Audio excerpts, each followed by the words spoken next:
17ஆம் வசனம். அப்போஸ்தலர் நடபடிகள் 9ஆம் அதிகாரம் 17ஆம் வசனம். அப்பொழுது அனனியா போய் வீட்டுக்குள் பிரவேசித்து அவர் மேல் கையை வைத்து, சகோதரனாகிய சவுலே, நீ வந்த வழியிலே உனக்கு தரிசனமான இயேசுவாகிய கர்த்தர் நீ பார்வையிடும் மட்டும் பரிசுத்த ஆவியினாலே நிரப்பப்படும்படிக்கு என்னை அனுப்பினார் என்றார். நான் வாசித்த அந்த வேத பகுதியில் அப்பொழுதுதான் புதிதாக மனம் மாறின சவுல் பின்னால பவுல் என்று அறியப்பட்டாரு. அவரிடத்துல முதல் முறையாக தமஸ்குவை சேர்ந்த அனனியா சீசன் வந்து சொல்லுகிறதை குறித்து நாம் வாசிக்கிறோம். இந்த காலையில அதுல ஒரு வாக்கியத்திலிருந்து உங்களோட பேச போகிறேன். அந்த வாக்கியம் என்னவென்றால், இயேசுவாகிய கர்த்தர் நீ வந்த வழியிலே உனக்கு தரிசனமாகிய இயேசுவாகிய கர்த்தர். அந்த வசன ஒத்து வாக்கியத்திலிருந்து உங்களோட பேச போகிறேன். இயேசுவாகிய கர்த்தர், இரட்சகர் இயேசுவினுடைய கர்த்தத்துவம், அதுதான் இன்றைய காலையில நான் பேச வேண்டிய தலைப்பு. அப்போஸ்தலர் நடபடியில ஒரு வேத பகுதியில வாசிக்கிறோம். பவுல் ஒரு சனிக்கிழமை இரவில் ஒரு பட்டணத்துக்கு வந்து சேர்ந்தார். அன்றைக்கு அவர் நெடுநேரம் பிரசங்கித்தார் என்று எழுதியிருக்கிறது. அப்புறம் அதிகாலையில் அவர் அப்பம் விட்டு அப்புறம் அந்த இடத்தை விட்டு போனார் என்று வாசிக்கிறோம். இதுவரையில நாம் வழக்கமாக பிரசங்கம் முன்னாலே ஆராதனை பின்னாலே நாம் நடத்துறதில்லை. ஒருவேளை வழக்கமாக நாம் இந்த கூட்டங்களை கலந்து கொண்ட போது என்ன சகோதரர் வித்தியாசமாக இப்ப செய்யறாருன்னு ஒருவேளை நீங்க நினைக்கலாம். சந்தர்ப்பங்கள் சூழ்நிலை கருதி அப்படி செய்தால் வேதவசனத்துடைய வெளிச்சத்தில் அது தவறாக. அதற்கு பிற்பாடு நாம் கர்த்தரை ஆராதிப்போம்.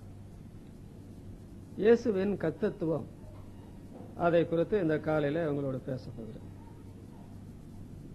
இங்கே அனனியா இயேசுவாகிய கர்த்தர் என்று சொல்றார். இயேசு என்றால் நாம் ஏற்கனவே அறிந்திருக்கிறோம், தமது ஜனங்களின் பாவங்களை நீக்கி ரட்சிக்கிறவர். அது ஆண்டவர் பிறக்குவதற்கு ஓராண்டு காலத்திற்கு முந்தி பரலோகத்திலிருந்து தேவதூதனால சொல்லப்பட்ட வார்த்தை. அது அப்படியே பிறந்த போது அவருக்கு வைத்தார்கள். வெறும் இயேசுவாக மாத்திரம் இருந்தால் அவரை நாம் ஏற்றுக்கொள்ளவோ அல்லது அவரை பற்றி பிரசங்கிக்கவோ கூடாது என்பதுதான் வசனத்துடைய வெளிச்சம். ஆனால் அவர் இயேசு மாத்திரமல்ல, அவர் கர்த்தர், கர்த்தத்துவம் உடையவர். ஆண்டவர் இருந்த காலத்திலும் அவர் உயிர் தெழுந்த பிற்பாடும் போன 2000 வருஷ காலத்திலும் இயேசு கிறிஸ்துவனுடைய கர்த்தத்துவத்தை மறுதலிக்கிறவர்கள் மற்ற மார்க்கத்திலும் இருந்திருக்கிறார்கள். அதுல ராஜாக்கள், மந்திரிமார்கள், அரசியல் தலைவர்கள் எல்லாம் இருந்திருக்கிறார்கள். ஆனால் அவர்களாலே இவருடைய கர்த்தத்துவம் இல்லை என்று நிரூபிக்க முடியவில்லை. ஏதாவது சும்மா பேசுவாங்க, அதுபோல அது அவங்க அறியாம செய்கிறார்கள் என்று சொல்லிவிடலாம். ஆனால் நம்முடைய மார்க்கத்தில் கூட இயேசு கிறிஸ்துவனுடைய கர்த்தத்துவத்தை மறுதலிக்கிற கிறிஸ்தவ சபை என்று சொல்லுகிற சபைகளில் உள்ள போதகன்மார்களும் உண்டு. ஏன் விசுவாசிகள் கூட, தேவ ஊழியக்காரர்கள் கூட இவருடைய கர்த்தத்துவத்தை மறுதலித்து போனவர்கள் உண்டு. ஆனால் அருமையானவர்களே, இந்த காலையில இயேசுவாகிய கர்த்தர், இயேசுவின் கர்த்தத்துவத்தை குறித்து ஒரு முறை கூட நாம் ஆழமாக விளங்கிக் கொள்கிறது. அது நம்முடைய கிறிஸ்தவ வாழ்க்கையில நம்மை உறுதிப்படுத்தும். ரட்சிக்கப்படாதவர்கள் ரட்சிக்கப்பட அது காரணமாக இருக்கும். 2 கொரிந்தியர் 4ஆம் அதிகாரம் 5ஆம் வசனத்துல முகவுரையாக பவுல் என்ன செய்கிறார்? இயேசுவை கர்த்தர் என்று பிரசங்கிக்கிறோம் என்று சொல்றார். நாங்கள் இயேசுவை சாதாரணமாக பிரசங்கம் பண்ணுகிறதில்லை, இயேசுவை கர்த்தர் என்று பிரசங்கம் பண்ணுகிறோம் என்று சொல்றார். அவர் கர்த்தராக இருக்கிறத உண்மை என்றால், அவருக்கு கர்த்தத்துவம் உண்டானால் அவரை பிரசங்கிக்க எங்களுக்கு உரிமை உண்டு. எல்லா ஜாதிகள் மத்தியில, எல்லா தேசங்கள் மத்தியில என்று அவர் ஒரு உலக பிரசங்கியராக செயல்பட்டார். அவர் காலத்திலேயே உலகமெங்கும் சுவிசேஷம் பலன் செய்தது, பரம்பி பலன் தந்தது என்று வாசிக்கிறோம். ரோமருக்கு நிருபம் 10ஆம் அதிகாரம் 9-10 வசனத்துல ரட்சிக்கப்பட ஒருவன் என்ன செய்ய வேண்டும் தெரியுமா? கர்த்தராகிய இயேசுவை நீ உன் வாயினால அறிக்கையிட்டு. அப்ப கர்த்தராகிய இயேசு, வெறும் இயேசு அல்ல, கர்த்தராகிய இயேசுவை நீ உன் வாயினால் அறிக்கையிட்டு தேவன் அவரை மரித்தோரிடத்திலிருந்து எழுப்பினார் என்று உன் இருதயத்தில் விசுவாசித்தால் ரட்சிக்கப்படுவார். அந்த ரட்சிப்பை பற்றி மற்றவரிடத்துல சொல்ல வேண்டும் என்று அடுத்த வசனம் சொல்லுகிறது. அப்ப இயேசு கிறிஸ்துவுடைய கர்த்தத்துவத்தை சரியாக விளங்கிக் கொள்ளாதவர்கள் ரட்சிக்கப்படுவதில்லை. இன்னொன்று, ரட்சகர் இயேசுவனுடைய கர்த்தத்துவத்தை சரியாக புரிந்து கொள்ளாத மக்கள் ஆவிக்குரிய வாழ்க்கையில நிலநிற்பார்கள் என்று நம்மளால சொல்ல முடியாது. அதனால ரட்சிப்பு சபையில நிறைவேற வேண்டும், சபைக்கு வரவர்கள் ரட்சிக்கப்பட வேண்டும். சபையில் ஐக்கியமா இருக்கிற தேவனுடைய பிள்ளைகள் ஆவிக்குரிய மக்களாய் மாற வேண்டும் என்றால் கர்த்தத்துவத்தை ஒருமுறை கூட இயேசுவினுடைய கர்த்தத்துவத்தை விசுவாசிகளுக்கு நாம் நிரூபித்து காட்ட வேண்டிய ஒரு அவசரத்தில் நாம் இருக்கிறோம். கர்த்தர் என்ற வார்த்தை அது ஒரு சாதாரண வார்த்தை அல்ல. இயேசு என்று சொன்னால் சாதாரணமாக விட்டு விடலாம், மற்றவங்களுக்கு வச்ச பெயர் மாதிரி ஒரு பெயர் என்று விட்டு விடலாம். ஆனால் கர்த்தர் என்ற வார்த்தை அதற்கு ஆழமான பொருள் உண்டு. ஆங்கிலத்தில் லார்ட் என்று சொல்லியிருக்கிறது. அதாவது அந்த வார்த்தையை நாம் ஏற்றுக்கொண்டால், அந்த சத்தியத்தை உண்மை என்று ஒப்புக்கொண்டால், என்னையும் எனக்குள்ள எல்லாவற்றையும் ஆளுகை செய்கிறவர் என்பதுதான் அந்த கர்த்தர் என்ற பொருள். நாம் கர்த்தர் இயேசு என்று வாயினால அறிக்கை செய்தால் ரட்சிப்பு. கர்த்தர் இயேசுவை கர்த்தர் என்று நாம் அறிக்கை செய்தால் ஆவிக்குரிய வாழ்க்கையில வளர்ந்து முன்னேறுவோம். அப்போ நாம் சொல்லுகிற காரியம் என்னவென்றால், என்னையும் எனக்குள்ள எல்லாவற்றையும் ஆளுகிறவர் அவர்தான் கர்த்தர். அதனால்தான் அவரை நான் கர்த்தர் என்று ஏற்றுக்கொண்டேன் என்று செயல்பட வேண்டிய ஒரு அவசரத்தில் இருக்கிறோம்.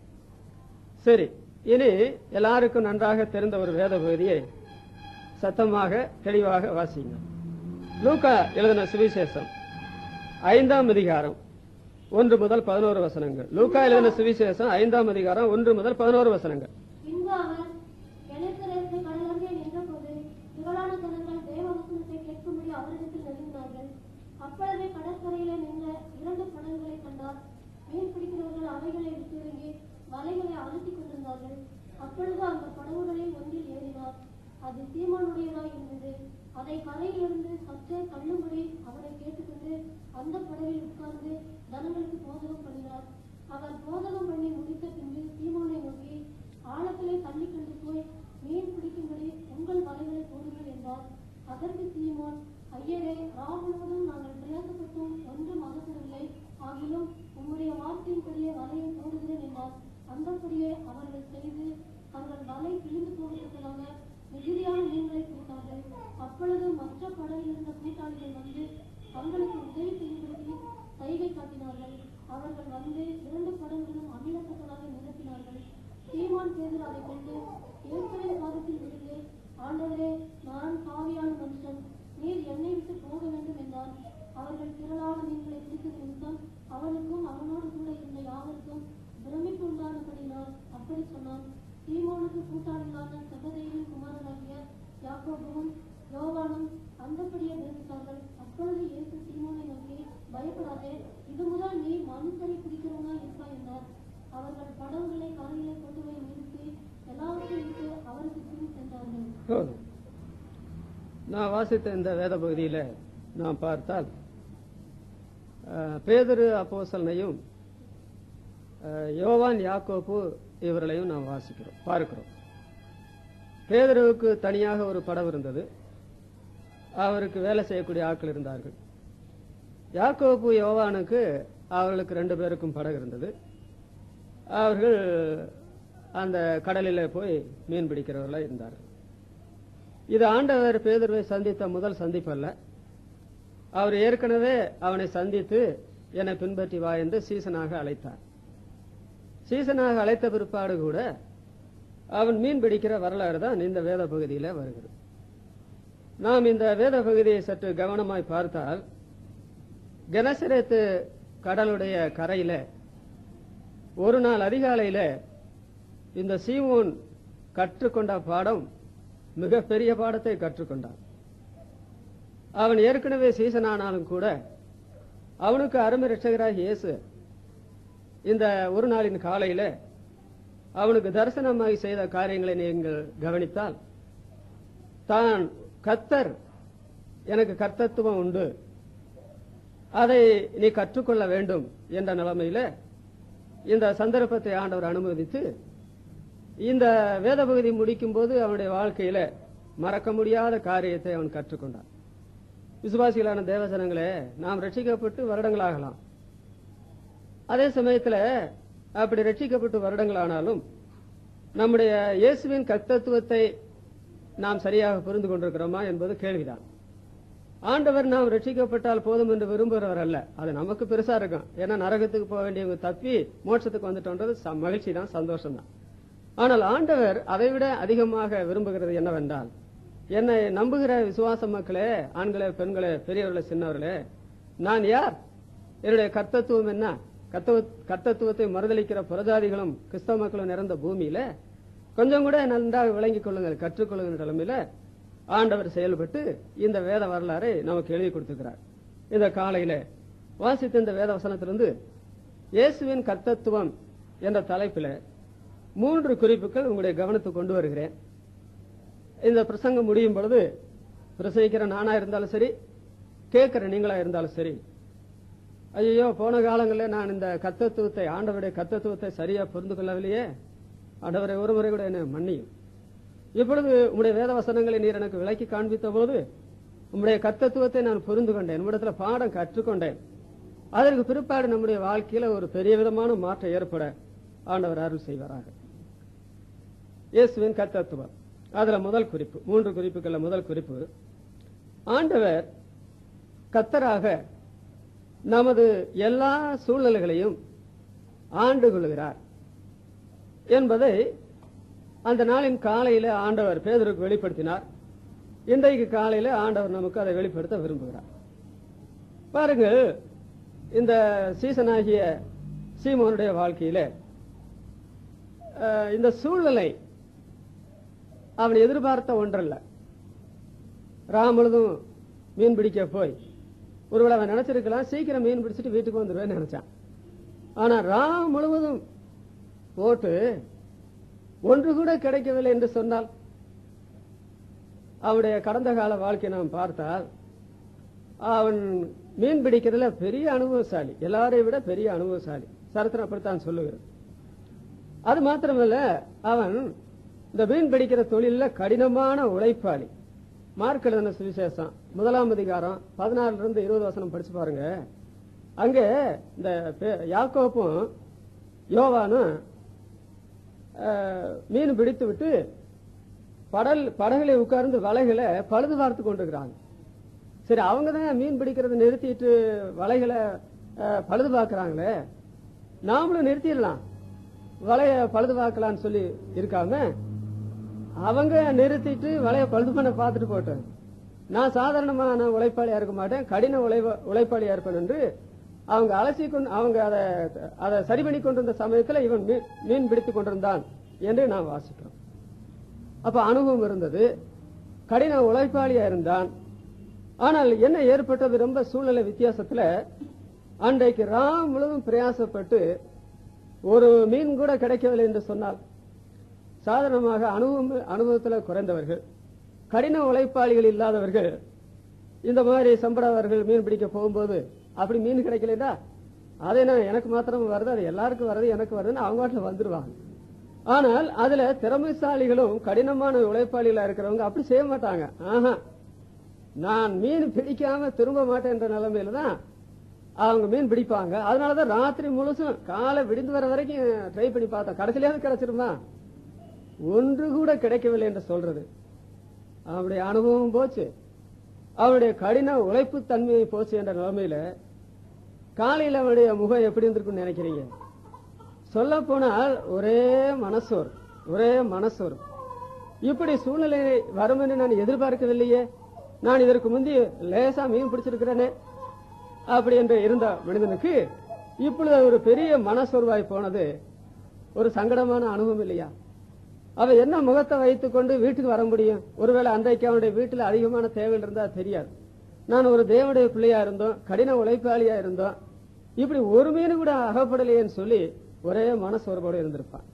நம்முடைய இயேசு அவர் கர்த்தத்துவ உடையவராயிற்று, அவர் கர்த்தராக செயல்படுகிறவராயிற்று. அவர் என்ன செய்தார், இந்த அவனுடைய சூழ்நிலையை ஆண்டு கொண்டு ராத்திரி முழுசு ஒன்னால மீன் பிடிக்க முடியலையா, என்ன செய்ய, ஆழத்துல தள்ளி கொண்டு போய் வலைய போடுன்னு சொன்ன போது, ஏதோ அவன் அந்த சமயத்தில் ஆண்டர் சொன்னபடி உடைய வார்த்தையின்படி வலைய போடுறேன்னு சொன்னானு. அவன் எதிர்பார்த்திருக்கிற காரியம் ஒருவேளை ஆண்டவராச்சே ஏதோ கொஞ்சம் மீனாவது கொடுத்திருப்பாரு அப்படின்னு அவன் எதிர்பார்த்தான். ஆனால் இயேசு கர்த்தராக அவனுடைய சூழ்நிலைகள் முழுவதையும் ஆண்டு கொண்டு 2 படகு அமிழத்தக்கதாக அவ்வளவு மீன்களை திரளாக, அதாவது வலையை இழுத்தா கிழிஞ்சு போயிடும் அந்த அளவிற்கு ஆண்டவர் என்ன செய்தார்? அவன் ஏமாற்றம் அடைந்தான்.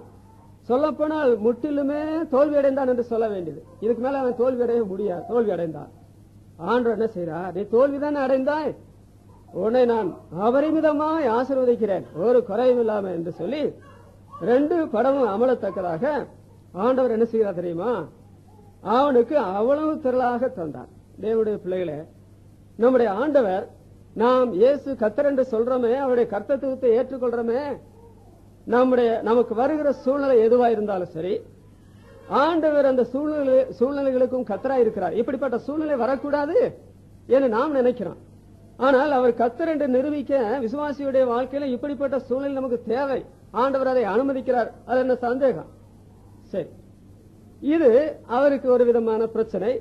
ஆண்டவர் அந்த பிரச்சனையில அந்த தேவையை சந்தித்தார். விசுவாசிகளான தேவ ஜனங்களுடைய வாழ்க்கையில நாம் எத்தனை பிரச்சனைகளை, எத்தனை வித்தியாசமான விபரீதமான சூழ்நிலை நாம் சந்திக்கிறோம். சில வேளைகள்ல விசுவாச வாழ்க்கையில் வரும்போது ஆரம்பத்தில் நமக்கு இப்படிப்பட்ட விபரீதமான சூழ்நிலை வரும் என்று நமக்கு தெரியாது, எதிர்பார்த்திருக்க மாட்டோம். ஏனென்றா உலக பாவிகளா பல மாதிரி கிளர்ச்சியான காரியங்களை தெரிந்தவர்கள்.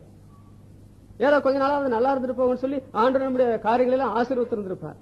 ஆனா விசுவாச வாழ்க்கையில வந்த பிற்பாடு இது என்ன ஆரம்பத்துல இந்த மாதிரி ஏற்பட்டு இருக்குதே, நான் ஏசாமி நம்பினவன் தானே, சீசன் தானே, இப்படி ஒன்று கூட இல்லாம போயிருச்சே, வாழ்க்கைய தோற்று போனது மாதிரி ஆகி போயிருச்சே, இனி யாரு என்ன நிரப்ப முடியும்? மற்றவங்க செய்ய முடியாது என்பது உண்மைதான். அவர் கர்த்தராக இயேசு கர்த்தர், அவர் கர்த்தத்துவம் உடையவர். இவன் நினைத்ததுபடி அல்ல, அவனை 2 படகு அமிழத்தக்கதாக நிரப்பினார். விசுவாசிகளான தேவஜனங்களே, நம்முடைய வாழ்க்கையில நாம் எதிர்பாராத சூழ்நிலை நமக்கு நேரிடலாம். விசுவாச வாழ்க்கையில, தொழில் வாழ்க்கையில, குடும்ப வாழ்க்கையில, நீங்க எந்த சூழ்நிலையிலும் அருமை ரட்சகரை நீங்கள் ஏற்றுக்கொண்டிருந்தால், அவரை கர்த்தர் என்று அறிக்கை செய்திருந்தால், நீங்க என்ன நம்பலாம்? அவர் கர்த்தத்துவத்தை செயலாற்றுவார் என்று நீங்க நம்பி பாருங்க. நம்முடைய பிரச்சனையில் ஆண்டவர் நமக்கு உதவி செய்யறது இல்லையா? லூக்கா எழுதின சுவிசேஷம் 4ஆம் அதிகாரம் 38-39 வசனத்துல இந்த பேதுருடைய மாமி சுவேனம் அடைஞ்சிட்டாங்க. அது ஒரு சுவிசேஷத்துல வாசித்தால் என்ன ஆண்டவர் பெரிய அற்புதம் செஞ்சிட்டாரு நம்ம நினைக்கலாம். ஆனால் மற்ற 3 சுவிசேஷங்களை படிச்சு பாருங்க. ஒரு சுவிசேஷத்துல அந்த பேதுருடைய மாமி கிளவி கடும் சூரம், என்னங்க மகாநாயகி அலெக்சாந்தர் உலகத்துல 3/4 பகுதியை பிடிச்சிட்டு பிடிக்கிறதுக்கு இடம் இல்லைன்னு அழுதான். 1 மணி நேரம் காய்ச்சலுக்கு பதில் சொல்ல முடியல, செத்து போயிட்டான். எத்தனை பேர் காய்ச்சல படாரு செத்து போறாங்க, பெரும் பணக்காரர்கள், கோடீஸ்வரர்கள், சினிமா நடிகர்கள். ஆனால் இந்த அம்மா, ஆண்டவர் என்ன செய்தார்? அந்த வியாதியா, இந்த விபரீதமான சூழ்நிலையா, நான் கர்த்தராக செயல்படுவேன், என்னுடைய பிள்ளைகளை பொறுத்த மட்டும் எனக்கு உரிமை உண்டு, செத்து போயிருப்பாங்க. அது பேதுருவுக்கு ஒரு பெரிய இழப்பா இருந்திருக்க முடியும். ஐயோ, நான் இன்னொரு தாய் என்று நினைத்தேனே, இழந்து போயிட்டேனே, அது மறக்க முடியாத ஒரு அனுபவமா இருக்கலாம். ஆண்டவர் என்ன செய்தார்? அங்கே வந்து அந்த சூழ்நிலையை ஆட்கொண்டு தான் கர்த்தர் என்று செயல்பட்டார். மத்திய எழுதின சுவிசேஷம் 14ஆம் அதிகாரம் 23-24 வசனங்களை பாருங்க. அவங்க ஆபத்தில் இருக்கிறாங்க சீசர்கள். ஆண்டவரை கூட்டிட்டு போயிருக்கணும், கூட்டிட்டு போகாம போயிட்டாங்க. கடல் வேற நடு கடலுக்கு போயிருச்சு. எதிர்காற்று, சுழல் காற்று, ஒன்னும் பண்ண முடியல, ஒரே இருட்டுமயம். 4ஆம் ஜாமத்துல ஆண்டவர் வந்தாரு. அவங்க எதிர்பார்த்த சமயத்துல வரவில்லை என்பது உண்மைதான். ஆனால் ஆண்டவர் அவர்கள் ஆபத்து இருக்கிறார்கள் என்று கண்டபோது அவர்களை வந்து விடுவிக்கவில்லையா? அந்த சமயத்துல உலகத்துல எந்த சத்துவங்கள் சீசலை வந்து விடுவிக்க முடியும்? அவர் கர்த்தராக செயல்படுகிறவர். பேதுருடைய வாழ்க்கையில செயல்பட்டார் இல்லையா? இங்க பாருங்கள், அவர்களை ஆபத்திலிருந்து விடுவிக்கிறார். 2 கொரிந்தியர் 12ஆம் அதிகாரம் 9ஆம் வசனத்துல பவுலுக்கு இருந்ததை பாருங்கள். அவனுக்கு ஆறுதல் தேவை. பயங்கரமான உபத்திரவம். இயேசுநாதரை ஏற்றுக்கொண்டவனுக்கு இப்படிப்பட்ட ஒரு வியாதியா, இப்படிப்பட்ட ஒரு உபத்திரவமா? சாத்தான் அவனை ராத்திரி பகலா குட்டுகிறானே, இந்த சோதனையிலிருந்து விடுதலை வேண்டாமா? ஆண்டவர் என்ன செய்தார்? அவனுக்கு உன் பலவீனத்திலே என் பலன் போதும் என்று சொல்லி உபத்திரவத்திலிருந்து அவனுக்கு ஆறுதல் தந்தார். அந்த சமயத்தில் அவன் என்ன செய்கிறான்? அவனுக்கு உபத்திரவம் இருக்கும் போதே அவன் ஆறுதல் அடைந்து அதற்காக தேவனை ஸ்தோத்திரித்தான் என்று படிக்கிறோமே. அப்போஸ்தலர் நடவடிக்கைகள் 18ஆம் அதிகாரம் 9ஆம் வசனத்துல பாருங்க. ஆபத்துக்கு மத்தியில, அதாவது துன்பத்துக்கு மத்தியில இருக்கிறார் அப்போஸ்தலனாகிய பவுல். அங்க என்ன செய்யறாங்க? ஜனங்கள் என்ன செய்யறாங்க? 18ஆம் அதிகாரம் 6ஆம் வசனத்துல அவனுக்கு எதிராக பல காரியங்களை செய்யறாங்க. அது எழுதி இருக்குது. அவன் அந்த அடிச்சு கொண்டுருவாங்க, அடுத்த ஊரை விட்டு திறத்திடுவாங்கன்னு சொல்லி பயந்துட்டு இருந்தான் கொருந்து பட்டணத்துல. ஆனால் ஆண்டவர் என்ன சொல்லுகிறார்? நீ பயப்படாமல் பேசு, மௌனமாயிராத, நான் உன்னுடனே இருக்கிறேன். ஒருவன் கூட மேல கை போடுறது இல்லை. அவன் நினைச்சா அந்த ஊர் ஜனங்கள் எல்லாம் சேர்ந்து நம்மள ஒண்ணுமில்லாம ஆக்கிடுவாங்க, ஒருத்தன் கூட என் அனுமதி இல்லாம கை போட முடியாதுன்னு சொல்லி அவனை என்ன செய்யறார்? ஆபத்துல இருக்கிறவனை, துன்பத்துல இருக்கிறவனை தைரியப்படுத்துறார். அப்படி தைரியப்படுத்தின பிற்பாடு 1 வருஷம் 6 மாதம் அங்க இருந்து அவன் ஊழியம் செய்தான் என்று வேதவசனம் சொல்லுகிறது. அருமையானவர்களே, நம்முடைய பிரச்சனைகள் எதுவா இருந்தாலும் சரி, விசுவாசிகளான தேவ ஜனங்களே, நம்ம எல்லாருக்கும் ஒரே மாதிரி பிரச்சனை வராது, வேற வேற விதமான பிரச்சனை வர. ஆனால் நம்முடைய ஆண்டவர் இன்றைக்கும் உயிரோடு இருக்கிறாரு. தமது மூலமாக தேவனிடத்துல சேருவதற்காக எப்பொழுதும் பரிந்து பேசுகிறவர் என்று நாம் வாசிக்கிறோம் இல்லையா? அவர் கர்த்தத்துவம் உடையவர். அதை செயலாற்றுவதற்கு சந்தர்ப்பம் பார்த்து கொண்டிருக்கிறார். அவ்வளவுதான். அவர் வந்து நமக்கு உதவி செய்யவில்லை என்றால் நமக்கு வியாதி எப்படி நீங்க? அவர் வந்து நமக்கு உதவி செய்யவில்லை என்றால் ஆபத்திலிருந்து நாம் எப்படி விடுதலை அடைகிறது? அவர் வந்து நமக்கு உபத்திரவத்தில் ஆறுதல் தரவில்லை என்றால் உலகத்தில் நமக்கு ஆறுதல் தருவார் யார்? உபத்திரவத்தின் மத்தியில் நாம் இருக்கும்போது நம்மை தைரியப்படுத்த அவர் தவிர உலகத்தில் யார் வந்து நம்ம தைரியப்படுத்த முடியும்? இப்படி இதை சொல்ல வேண்டும் என்றால், நம்முடைய சூழ்நிலைகள் எதுவாயிருந்தாலும் நீங்க மாத்திரம் அருமை ரட்சகர் இயேசுவை ஏற்றுக்கொண்டிருந்தால், ஏற்றுக்கொள்ளலைன்னா ஏற்றுக்கொள்ளுங்க. நீங்க ரட்சிக்கப்படாம ஆண்டவர் இப்படி தம்முடைய கர்த்தத்துவத்தை அவர் உங்களிடத்துல செயல்படுத்த முடியாது. அதற்காக நீங்க ரட்சிக்கப்படணும். ரட்சிக்கப்பட்ட தேவனுடைய பிள்ளைகளை, உங்களுடைய வாழ்க்கையில் இந்த மாதிரி சூழ்நிலைகள் விபரீதங்கள் வராது நீங்க எதிர்பார்க்காதீங்க. நாம் அநேக உபத்திரவங்களின் வழியாக தேவனுடைய ராஜ்யத்துல பிரவேசிக்க வேணும். உபத்திரம் வரும் என்று முன்னறிவித்தோம், அது வந்து நேரிட்டது என்று அறிந்திருக்கிறீர்களே. வியாதி வரும், ஆபத்து வரும், அதாவது உபத்திரம் வரும், சத்துருக்கள் மத்தியில நின்று நாம் என்ன செய்யணும் திகிலடைய வேண்டிய சூழ்நிலை கூட ஏற்படலாம். ஆனால் நம்முடைய ஆண்டவர் என்ன சொல்லுன்னா, எந்த சூழ்நிலைக்கும் போதுமானவர். ஆங்கிலத்தில் சொல்ல வேண்டுமானால் அவர் Lord is a sufficient Lord. எந்த பிரச்சனைக்கும் அவர் போதுமான ரட்சகராக இருக்கிறார். பாருங்கள், பேதுருவுக்கு அந்த சமயத்துல ஆண்டவர் வந்து உதவி செய்யலன்னா அவனுக்கு உலகமே இல்லை என்று தான் சொல்ல. உலகமே இருண்டு போச்சு, உலகமே இருந்துச்சு. ஏன்னா என்னுடைய அனுபவம் போச்சு, என்னுடைய என்ன சொல்றது, நான் கடினமா உழைச்ச உழைப்பு போச்சு. இனி நான் போய் யாருடைய முகத்திலே முழிக்க முடியும்? இப்படி ஒன்றுமில்லைன்னு சொன்னா அது அவமானம் இல்லையா? அப்படிதான் பல மாதிரி காரியத்துல குழம்பி போயிருந்தான். சூழல் ரொம்ப விபரீதம். ஆனால் அவர் கர்த்தராக செய்த காரியம் என்ன தெரியுமா? அவனுக்கு அந்த பிரச்சனையில அவனுடைய தேவையல்ல, அதற்கு மிஞ்சிய ஆண்டவர் கொடுத்தார். அவர் கர்த்தராக நமது எல்லா சூழ்நிலைகளையும், உங்களுடைய சூழ்நிலை எதுவோ, நீங்க எந்த சூழ்நிலை தனிப்பட்ட அகப்படுறீங்களா? ஒருவேளை சபையில வரும்போது நம்ம மொத்தமா இருக்கிறோம், நம்முடைய சூழ்நிலை தெரியாது. ஆனா தனிமையில போகும்போது இந்த தேவனுடைய பிள்ளைகளும் தனிமையில இந்த மாதிரி பிரச்சனைகளை சந்திச்சார்களே, ஆண்டவர் அவர்களை விட்டு வைத்தாரா? இல்லை. தன்னுடைய கர்த்தத்துவத்தை காட்டுவதற்கு நல்ல தருணம் என்று அவர்களை பயன்படுத்தி, அந்த சூழ்நிலை பயன்படுத்தி கர்த்தராக விளங்க பண்ணினார். இது முதல் குறிப்பு. அவர் கர்த்தராக நமது எல்லா சூழ்நிலைகளையும், ஒரு சூழ்நிலை கூட ஆண்டு கொள்ளாமல் இருக்க மாட்டார். அவர் ஆண்டு கொள்ளவில்லை என்றால் அவர் கர்த்தர் அல்ல. இயேசுவாகிய கர்த்தர், இயேசு கர்த்தத்துவம் உடையவர். இரண்டாவது குறிப்பு, இயேசுவின் கர்த்தத்துவத்தை பற்றி. அவர் கர்த்தராக நமது உடைமைகளை ஆளுகை செய்கிறார். நம்முடைய உடைமைகளை அவர் ஆளுகை செய்ய நாம் இடம் கொடுக்கவில்லை என்றால் அவர் நம்முடைய கர்த்தராக செயல்பட முடியாது. நீங்க அவர் கர்த்தர் என்று அறிந்திருந்தால் உங்களுடைய சூழ்நிலையை போய் வீட்டுக்கு வீட்டு சொல்லி தெரியாதீங்க. அது வந்து வீட்டுக்கு வீட்டுக்கு வாசப்படுகின்ற மாதிரி அவங்க உங்களை அதிகப்படுத்தி போடுவாங்க. நீங்க உங்களுடைய எந்த பிரச்சனையையும் உங்கள் ரட்சகரிடத்துல கொண்டு போங்க. அவரால் தீர்க்க முடியாத ஒரு பிரச்சனையும் கிடையாது. உங்களுடைய சகல சூழ்நிலையை ஆண்டு கொள்வார். அதுல தம்முடைய கர்த்தத்துவத்தை அவர் வெளிப்படுத்துவார். அவர் இன்றைக்கும் ஜீவனுள்ள ரட்சகர், பாவிக்கும் பரிசுத்தவானுக்கும். இரண்டாவது, அவர் கர்த்தராக நம்முடைய உடைமைகளை ஆண்டு கொள்கிறார். அவருடைய உடைமை என்று சொல்லுகிறது என்ன? பேதருடைய உடைமை, அவருடைய சொத்து, அவருடைய சுதந்திரம் என்று சொல்லுவது என்னென்றால், பிறப்பிலிருந்தே அவன் மீனவர். மீனவனுடைய சொத்து என்னவென்றால் அவனுடைய படகு. இவன் என்ன செய்கிறான்? இந்த இடத்துல அவர் கர்த்தராக, நான் உன்னுடைய கர்த்தர், பேதுருவே நீ உன்னுடைய படகு இடத்துல கூடு. இது சாதாரண காரியம் நீங்க நினைக்கிறீங்களா? அவனுடைய படகை ஆண்டவரிடத்துல கொடுத்து விட்டால் மறுபடியும் அவர் கொடுக்காமல் வைத்துக் கொண்டால் என்ன பண்ணுகிறது? அப்புறம் பிழைக்கிறதுக்கு வேற படகு வாங்க முடியாத அப்படி என்று நினைத்திருக்கலாம். ஆனால் அவர் கர்த்தர், அவர் கேட்கிறாரா என்னுடைய படக நான் கொடுக்கிறேன். அவர் கர்த்தர் என்னுடைய கழுதையை கேட்கிறாரா? இந்த கழுதையினாலதான் என்னுடைய பிழப்பு நடக்குது, என்னுடைய குடும்பத்தின் பிழப்பு நடக்குது. பரவாயில்ல, அந்த கழுதையை அழுத்துட்டு போங்க. அவர் கர்த்தர் என்னுடைய இந்த விஸ்தாரமான மேல் வீட்டை வாடகைக்கு விட்டா அதுக்கு எவ்வளவு அட்வான்ஸ் வாங்கலாம்? 10-35,000 ரூபாய் அட்வான்ஸ் வாங்கலாமே. அதை வாடகைக்கு விட்டா இன்றைக்கு இருக்கிற விலையில ஒரு 10,000 ரூபாய் வாடகை கிடைக்குமே. உண்மைதான். ஆண்டவர் அதுல வந்து தன்னுடைய பஸ்காவை ஆசரிக்க விரும்புகிறார். சரி, அப்படி ஆசரித்து அவர் தொடர்ந்து ஆசரித்துட்டா போட்டு, அது அவர் கர்த்தர் தானே. அருமையான தேவ ஜனங்களே, உலக மனுஷனுக்கு இயேசுவின் கர்த்தத்துவத்தை தெரியாது. அதனால பிரச்சனைகள் வாடி வதங்கி ஒண்ணுமெல்லாம் போயிடுவான். உலகமே அவனுக்கு போச்சு. விசுவாசிகளான தேவஜனங்கள் அப்படிப்பட்டவர்கள் அல்ல. உலக மனுஷனுக்கு இயேசுனுடைய கர்த்தத்துவத்தை தெரியாது. எப்படி பிள்ளை இடத்துல நாம முட்டாயை வாங்கி கொடுத்துட்டு அந்த முட்டாயை திருப்பி கேட்டா பிள்ளைய கொடுக்குதா? கொடுக்காது. அது அதனுடைய புத்தி அது பயன்படுத்த தெரியல. நம்ம சிரிக்கிறான், அது வருத்தப்படுறான். இப்படித்தான் உலக மனுஷனும் ஆண்டவர் தான் எல்லாம் கொடுக்குறாரு. அவனுக்கு உள்ளது ஒண்ணும் அவனே பெற்றுக்கொண்டதெல்லாம் தேவனே கொடுத்த ஒரு காரியம் கொடுக்க மாட்டான். அவனுடைய கர்த்தத்துவம் அவனுக்கு தெரியாது. அவன் அதை எதிர்ப்பான். ஆனா விசுவாசிகளான தேவஜனங்கள் எங்கள் ஆண்டவர் கர்த்தத்துவம் உடையவர், இயேசுவாகிய கர்த்தர். அவரு கேட்டால் எதை ஏன் கொடுக்க கூடாது? சரி, கொடுக்க மறுத்திருந்தால் என்ன நடந்திருக்கு சொல்லுங்க. ஆண்டவர் இந்த படகத்தா என்று சொல்லும் போது அதை கொடுக்க மறுத்திருந்தால் ரெண்டு காரியம் நடந்திருக்காரு. ஒன்று, ஜனங்களுக்கு பிரசங்கம் நடந்திருக்கார். இன்னொன்று, இவனுடைய தேவை சந்தித்திருக்கப்படாது. அவர் கர்த்தராக அவர் கேட்கும் போது நான் கொடுக்க வேண்டிய உரிமை உண்டு என்று அவன் கொடுத்ததுனால ரெண்டு தேவைகள் பூர்த்தியாக்கப்பட்டது.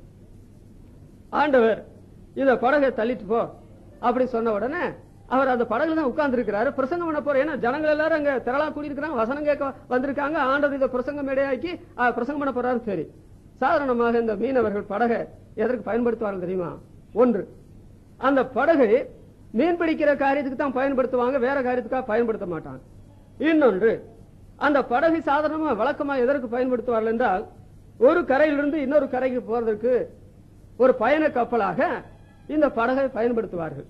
ஆனால் ஆண்டவர் அதை கேட்டதனுடைய காரணம் மீன் பிடிக்கிறதுக்காக ஆண்டவர் கேட்கவில்லை. இரண்டாவது, கடலை கடக்கிறதுக்காக ஆண்டவர் கேட்கவில்லை. ஆண்டவர் கேட்ட காரியம் என்ன தெரியுமா?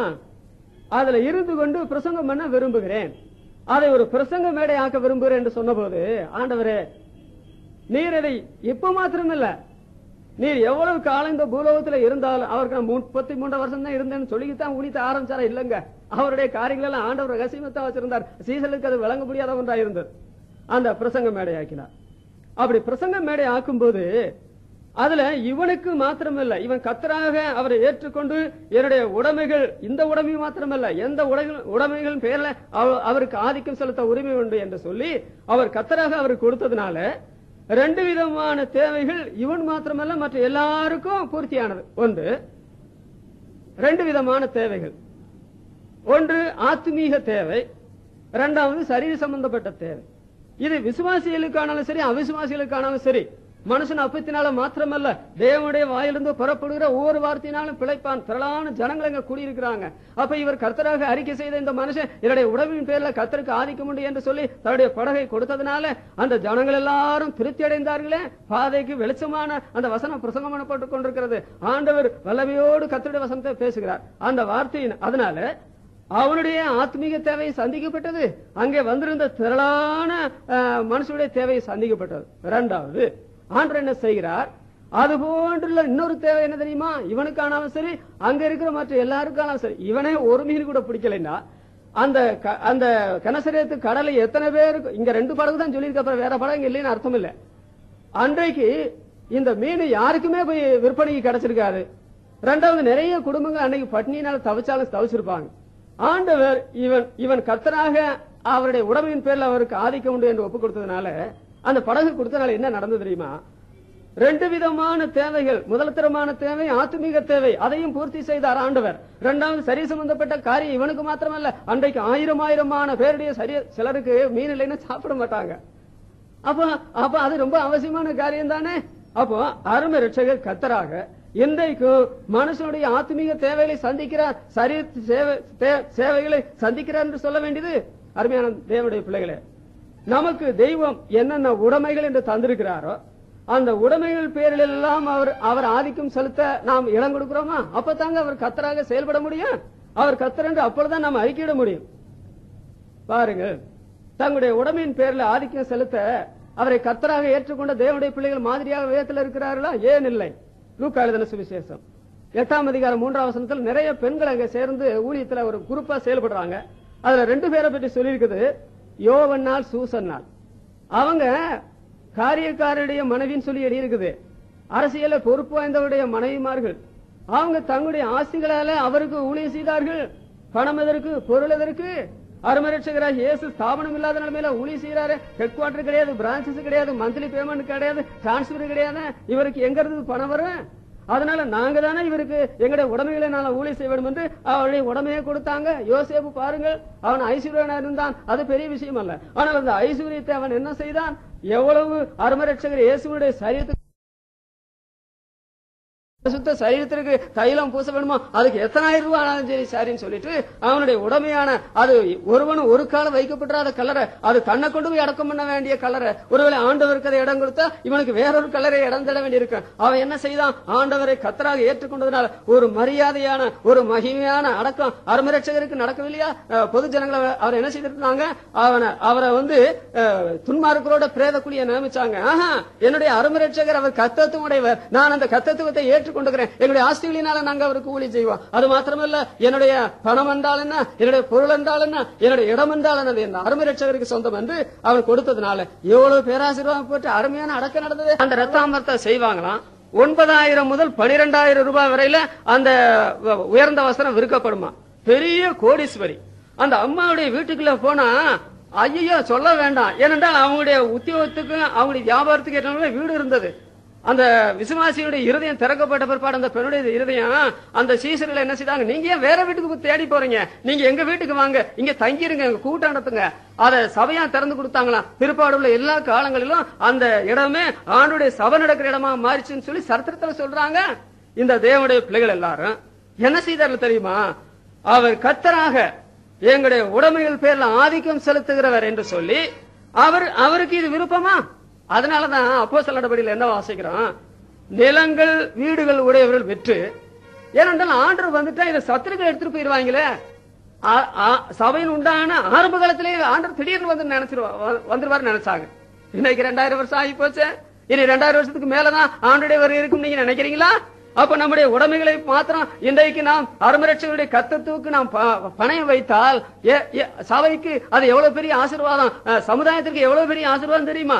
விசுவாசிகளான தேவ ஜனங்களே, நம்மை ஆண்டவர் ரட்சிக்கிறதுக்கு முந்தி ஒருவேளை சொல்ல போனால் நம்ம குப்பையில கிடந்திருப்போம், பிரபுக்களோட உட்கார தகுதியற்றவளா இருந்திருப்போம், கெட்ட குமாரனை போல பன்றிங்கிற தவிட்டு கூட விதி இல்லாத கதி இல்லாத மனசுல அலைஞ்சிருப்போம். ஆனால் ரட்சிக்கப்பட்ட பிற்பாடு நமக்கு வந்த மேன்மையை பார்த்தீர்களா? நமக்கு வந்த வாழ்வை பார்த்தீர்களா? செல்வம், நமக்கு தகுதி இருக்குது, நல்ல திறமைகள் இருக்கிறது, அப்புறம் நமக்கு தாளந்து வரங்களை கொடுத்திருக்கிறார்.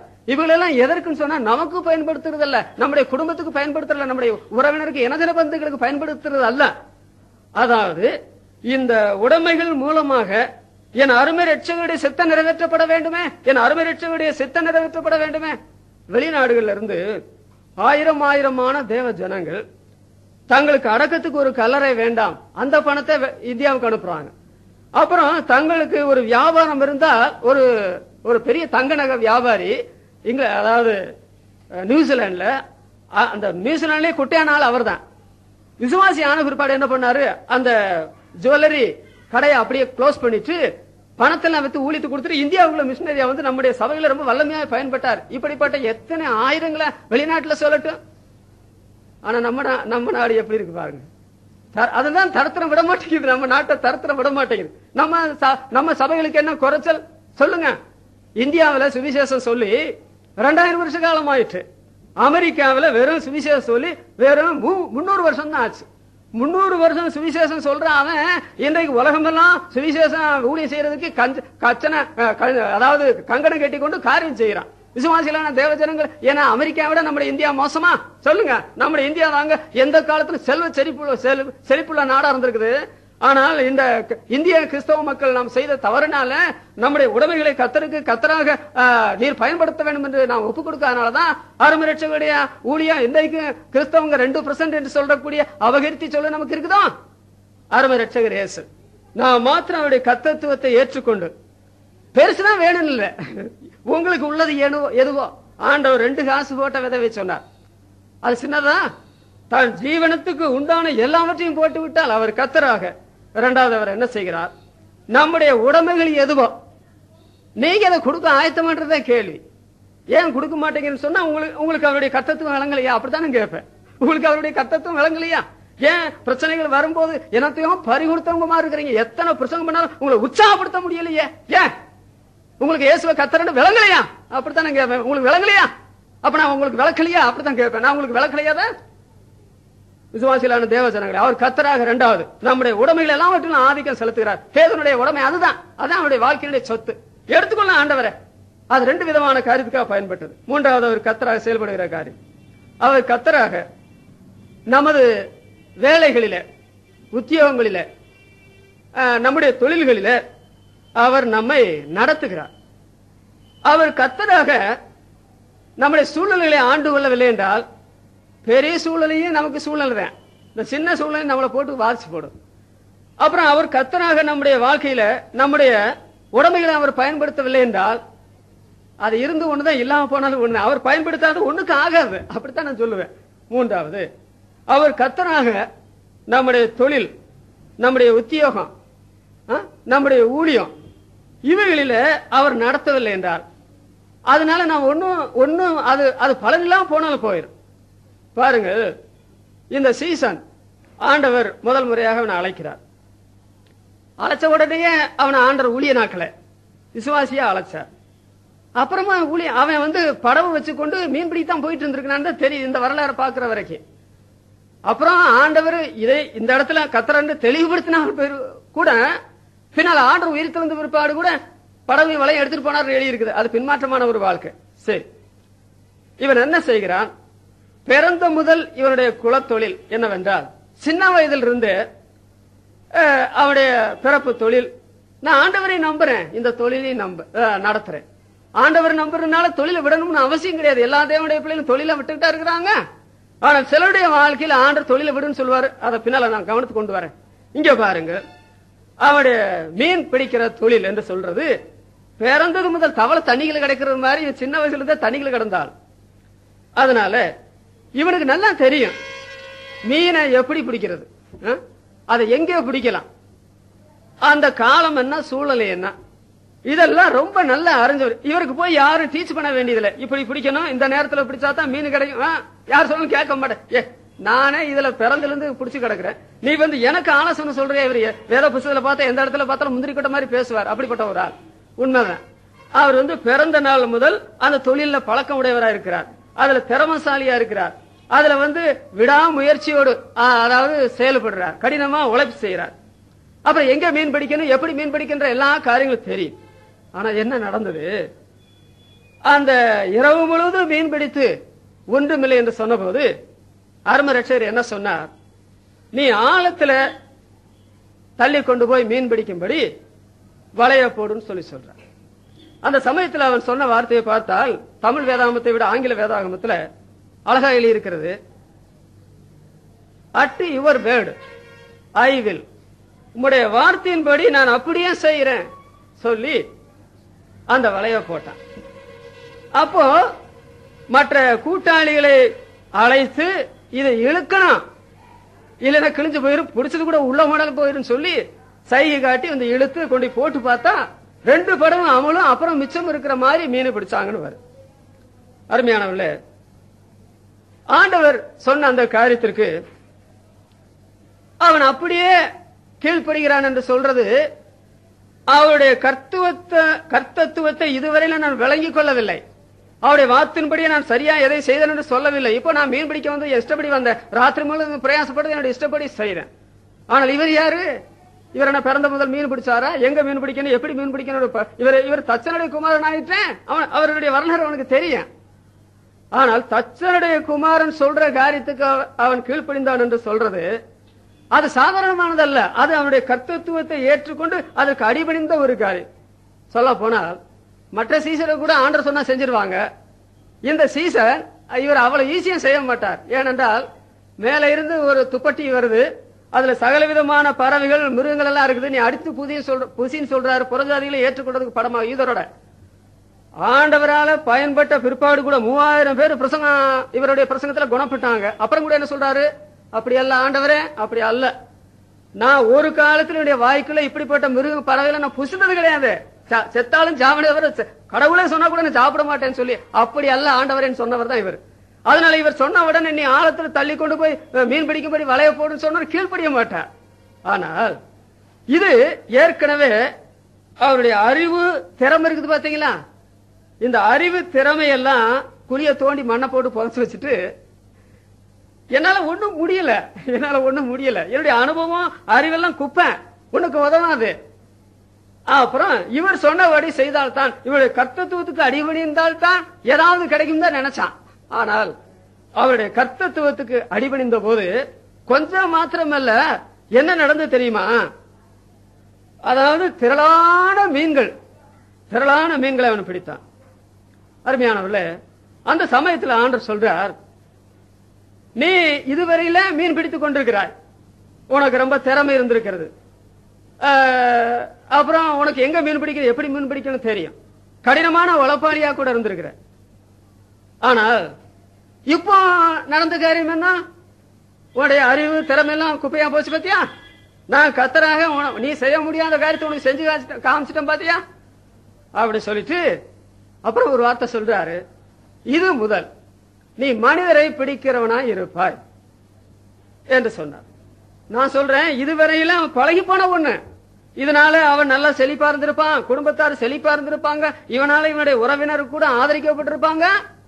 இப்ப ஆண்டவர் சொல்றார், இதை விட்டுருப்பா, எதை, இந்த வேலையை விட்டுரு, அது பாரம்பரியமான செய்ததானாலும் சரி, நான் உன்னுடைய எதிர்காலத்தை ஆண்டு கொள்கிற ஆண்டவர், நான் கர்த்தத்துவம் உடையவர், நீ என்ன செய்யணும், அதை விட்டுட்டு இதை செய்யும் சொன்னா அது சாதாரண காரியமா சொல்லுங்க? இவ்வளவு விதமான தொழிலையும் இதுல வரக்கூடிய வருமானத்தையும் இதுல ஏற்படக்கூடிய பலன்களை பார்க்கும் போது இதை விட்டு விட்டு ஆண்டவரிடத்துல வருது, இந்த மனுஷனை பிடிக்கிற வேலை செய்யறது நியாயமா, முடியுமா? நான் 1964 ஆண்டுடைய ஊழியத்துக்கு வர தீர்மானித்த போது என்னுடைய உறவினர் எல்லாரும், என்னுடைய வீட்டாரும், 3 அக்கா 3 தங்கச்சி, என்னுடைய அண்ணன் வந்து இந்த விவசாயத்துல ஒண்ணுமே தெரியாது. ஆனா நான் கல்லூரியில படிக்கிற நாட்கள எல்லா விவசாயத்தையும் கற்றுக்கொண்டேன். எதற்குன்னு சொன்னா, எங்களுக்கு எதிரிகள் அதிகம் உண்டு, அவர்கள் மத்தியில என்னுடைய தாயார் ஆண்மார் இருந்து காரியத்தை செய்வாங்க. அப்புறம் என்னுடைய அம்மாவுடைய எதிர்காலத்துக்கு பின்னால நான் தானே அதை செய்யணும்னு சொல்லி எல்லா காரியத்தையும் படித்து அதை அனுபவத்தில் கூட ஊர்க்காரங்களுக்கு செய்தும் காமிச்சேன். ஆனால் அருமை ரட்சகர் எப்படி இந்த எலியாவுடைய ஸ்தானத்துல ஒரு எலிசா வேணுமே, 12 ஏற ஓட்டி கொண்டிருக்கிறானே ஒரு விவசாயி, அவன் பட்டதாயி அல்ல. அவன் ஆண்டு என்ன செய்யறார், நீ போய் அவன் மேல வசரத்தை போடு, அவன் விட்டுட்டு ஓடி வந்தான். அருமையான தேவனுடைய பிள்ளைகளை, அந்த சமயத்துல அதை தியாகம் பண்ணது எனக்கு ஒரு பெரிய தீர செயலாயிருந்தது. என்னுடைய தாயினுடைய அன்பை நான் விட வேண்டாம், இன்னொன்று என்னுடைய ஆஸ்தி பாஸ்தி எல்லாவற்றையும் விட வேணும், இவ்வளவு நாள் பழகி போன பாவத்தை விட வேணும், இவ்வளவு நாள் பழகி போன மற்ற உலக சம்பந்தப்பட்ட எல்லாவற்றையும் விட்டு அருமரட்சகர் இயேசுவுக்காக இந்த ஆத்மாக்களை பிடிக்கிற பணியில போனால் யார் நடத்துவார், எங்க தங்கிறது, என்ன செய்கிறது, அது சாதாரண காரியமா? அதுக்கு தியாகம் செய்ய பெரிய பாடுபட்டு ஆண்டவருக்கு என்ன ஒப்பு கொடுத்தேன். அதே போலதான் பேதுரு இங்க என்ன செய்யறாரு, இதுவரையில எல்லாம் பழக்கம் இருந்தது.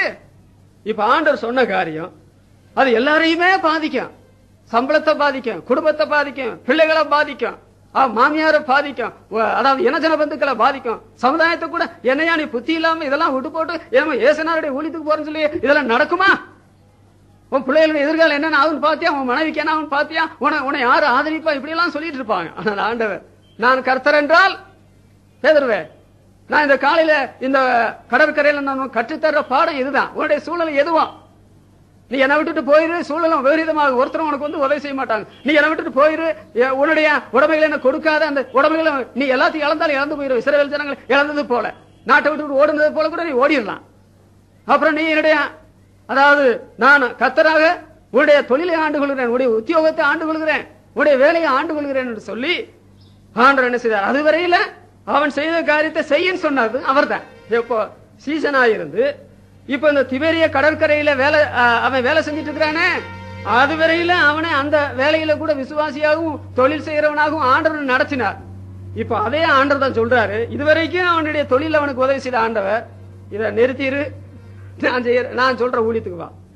அப்போ அவர் என்ன சொன்னாரு நான் நினைக்கிறேன் தெரியுமா, at your word I will, உம்முடைய வார்த்தையின்படியே வலைகளை போடுறேன், உம்முடைய வார்த்தையின்படி என்ன செய்யறேன் தெரியுமா, என்னுடைய வேலையை கூட விட்டுட்டு நான் ஊழியத்துக்கு வர்றேன். லூக்கா எழுதின சுவிசேஷம் 9ஆம் அதிகாரம் 66ஆம் வசனத்துல, ஆண்டவரே உம்மை பின்பற்றுவேன்னு ஒருத்தன் சொல்றான், ஒரு சீசன் சொல்லி தான் சொல்லி, ஆனாலும் முன்பு போய் என்னுடைய வீட்டாரிடத்துல அனுபவித்துக் கொண்டு வர்றேன்றார். அதற்கு ஆண்டவர் நல்ல பதில் சொன்னாரு, தன் கலப்பையின் மேல கை வைத்து திருப்பி பார்க்கிற எவனும் தேவனுடைய ராஜ்யத்துக்கு தகுதி உள்ளவன் அல்ல. அவன் போனான், வீட்டுல சொன்னான், அப்பா அம்மா கூட பிறந்தவங்க மாமா மச்சான் சொன்னாங்க, ஏ புத்தி இல்லாத ஆளா இருக்கிற, நீ பேசாம இருந்துகிட்டே ஊழியத்தை செய்ய, ஊழியத்துல உதவி செய்யன்னு சொன்னாங்க. அவன் திரும்பி வர போயிட்டான். இங்க பாருங்க, அவர் கர்த்தராக அட்டிவர் வேர்டு ஐ வில் சொன்னானே, உடைய வார்த்தையின்படியே செய்கிறேன்னு சொன்னானே.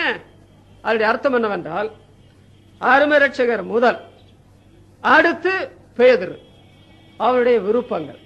விசுவாசிகளான தேவஜனங்களே, இந்த மாதிரி நம்முடைய வாழ்க்கையில நாம் செய்வோம் என்றால், இவ்வளவு திரளான மீன்களை ஆண்டவர் பிடிக்க செய்தார். அப்பவும் பாருங்க, அந்த 2 படகு அமலத்தக்கதாக மீனை ஓடி குவிச்சு போட்டாங்க, கண்ணுக்குள்ள பார்த்துட்டு இருக்கிறாங்க.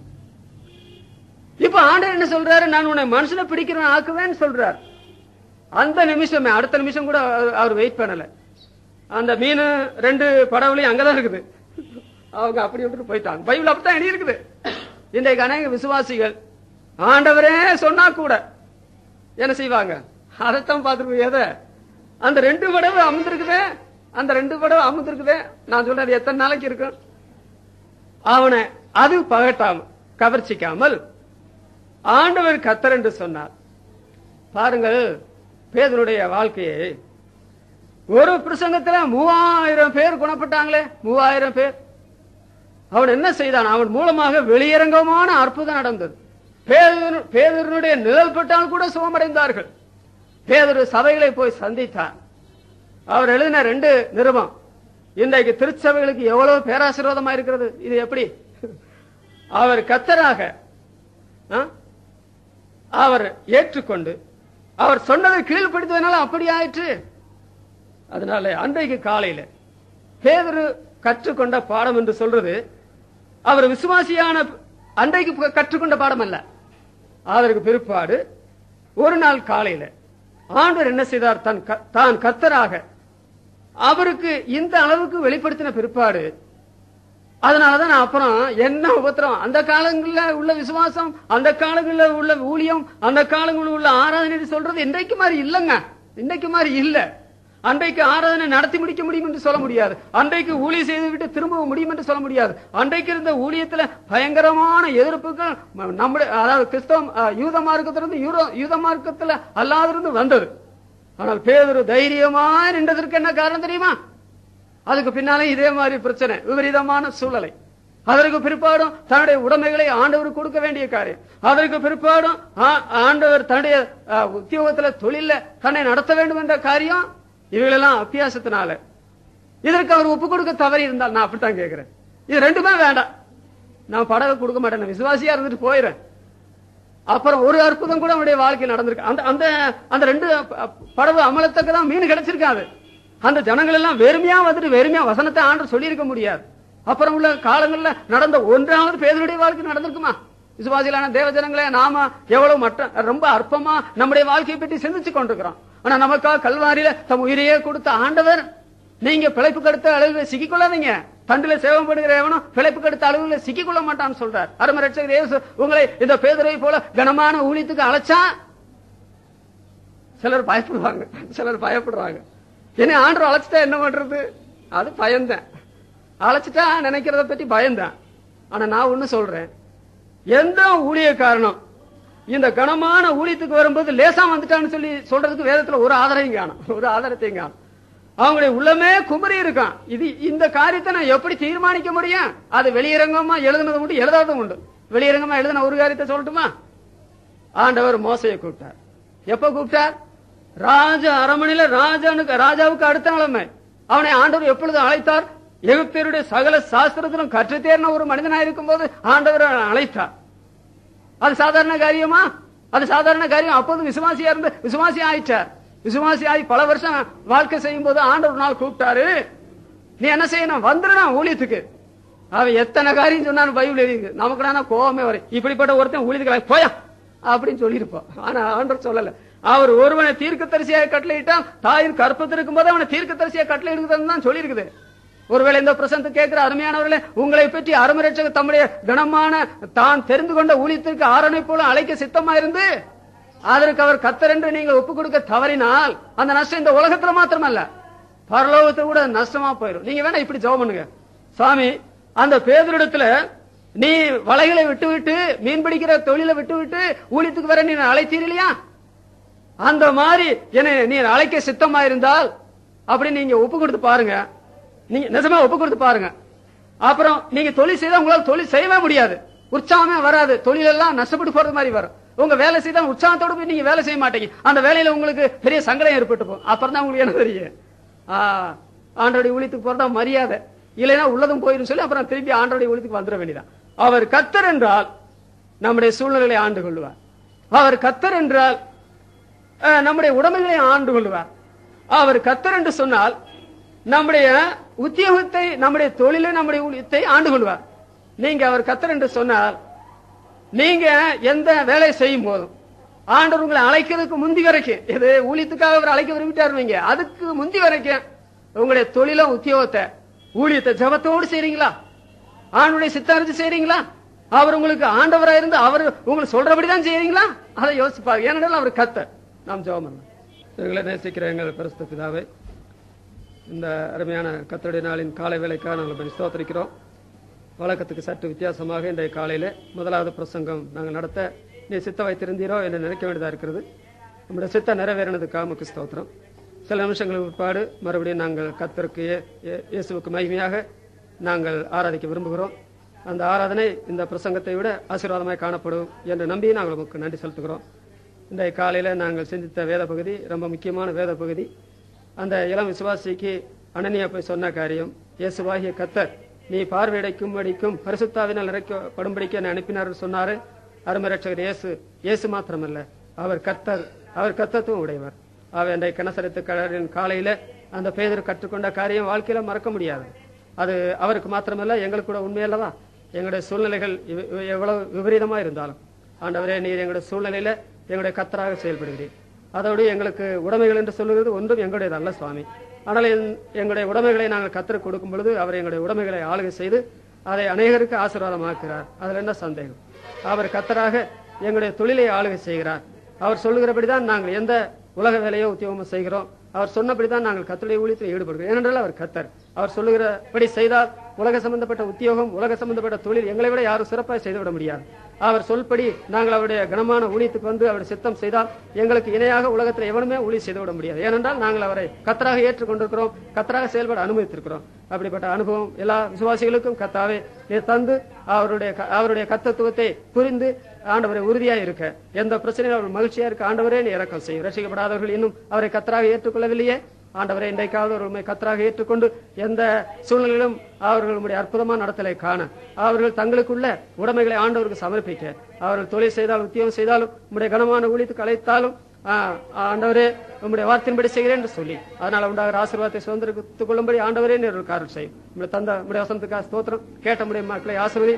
கேசட்ல பதிவாக இருக்கனால இதை கேட்கிற மக்களுக்கு ஆண்டவரே இதை பேராசீர்வாதமாக காணப்படட்டும். அன்றைக்கு பேதுருவிடத்துல ஆண்டவரே நீர் உண்மை வெளிப்படுத்தின போது அவனை உடைய கனமான முழு நேர ஊழியத்திற்கு அழைக்க சித்தம் கொண்டீரே, அப்படி இன்றைக்கு யாரோ இடத்துல கர்த்தருடைய ஆவி அப்படி பேசியிருந்தால் ஆண்டவரே அவர்களை எதிர்காலத்தில் பேதுருவை போன்ற நிலைமையில வல்லமையாய் பயன்படுத்த முடியும். அப்படிப்பட்ட அழைப்பு இன்றைக்கு இந்த வசனத்தின் மூலமாய் வந்திருந்தால் அவர்கள் கண்டு தன்னை ஒப்புக் கொடுக்க தங்களுடைய அறிவியின் திறமையை நம்பாமல் கர்த்தருடைய வார்த்தையின்படி தங்களுடைய வாழ்க்கை ஒப்புக் கொடுத்தால் ஆண்டவர் பெரிய காரியங்கள் செய்வார்கள் நம்பிக்கை தர வேண்டும் என்று நாங்கள் ஜெபிக்கிறோம். நாங்கள் சில நிமிஷத்துக்கு பிற்பாடு ஆராதனை ஆரம்பிக்கிற ஆண்டவரே இந்த ஆராதனை கூட்டம் முடிகிறவர் இல்லை கர்த்தருடைய பிரசன்னம் எங்களை ஆளுகை செய்ய வேண்டும் என்று நாங்கள் ஜெபிக்கிறோம். அடுத்த மாதம் முதற்கொண்டு வழக்கமாக செய்கிற எல்லா ஊழியங்களையும் ஜபத்தோடு ஆண்டவரை செய்ய விரும்புகிறோம். அதில் ஒத்துழைக்க வேண்டிய தேவனுடைய பிள்ளைகள் ஜப சிந்தியோடு பரிசுத்தத்தை ஒத்துழைக்க வேண்டியதா இருக்கிறது. நீர் அவர்களை ஆண்டு நடத்தும். உடைய பிரசனங்கள் பத்திரிக்கா நான் சொல்கிறோம். ஜபம் கேட்டதுக்காக ஸ்தோத்திரம். மீட்பர் நாமத்தில் வேண்டுகிறோம் பிதாவே. ஆமென்.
உமது கருணை தன்னை வாழ்த்தி போற்றுவேன்.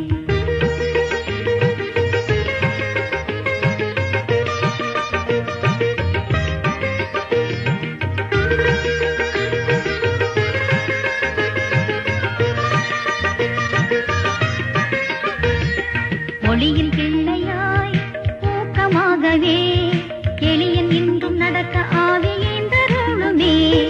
ஒளியின் பிள்ளையாய் ஊக்கமாகவே எளியன் இன்றும் நடக்க ஆவியேந்தருளுமே.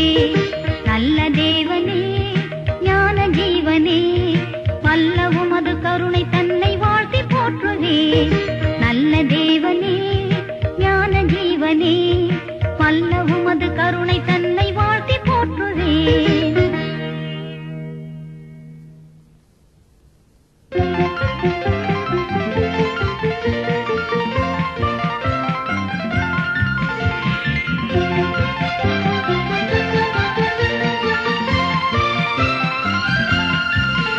எந்த காலத்திலும் எந்த நேரத்திலும் நன்றியால் உம்மை நான் துதிப்பேன். இயேசுவே உம்மை நான் துதிப்பேன் துதிப்பேன் எந்த வேளையிலும் துதிப்பேன். இயேசுவே உம்மை நான் துதிப்பேன் துதிப்பேன் எந்த வேளையிலும் துதிப்பேன். எந்த காலத்திலும் எந்த நேரத்திலும் நன்றியால் உம்மை நான் துதிப்பேன். இயேசுவே உம்மை நான் துதிப்பேன் துதிப்பேன் எந்த வேளையிலும் துதிப்பேன். இயேசுவே உம்மை நான் துதிப்பேன் துதிப்பேன் எந்த வேளையிலும் துதிப்பேன்.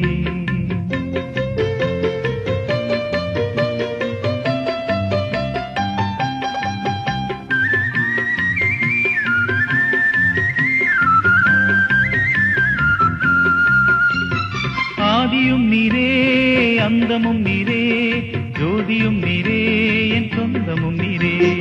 ஆதியும் நீரே அந்தமும் நீரே ஜோதியும் நீரே என் சொந்தமும் நீரே. எந்த காலத்திலும் எந்த நேரத்திலும் நன்றியால் உம்மை நான் துதிப்பேன். இயேசுவே உம்மை நான் துதிப்பேன் துதிப்பேன் எந்த வேளையிலும் துதிப்பேன். இயேசுவே உம்மை நான் துதிப்பேன்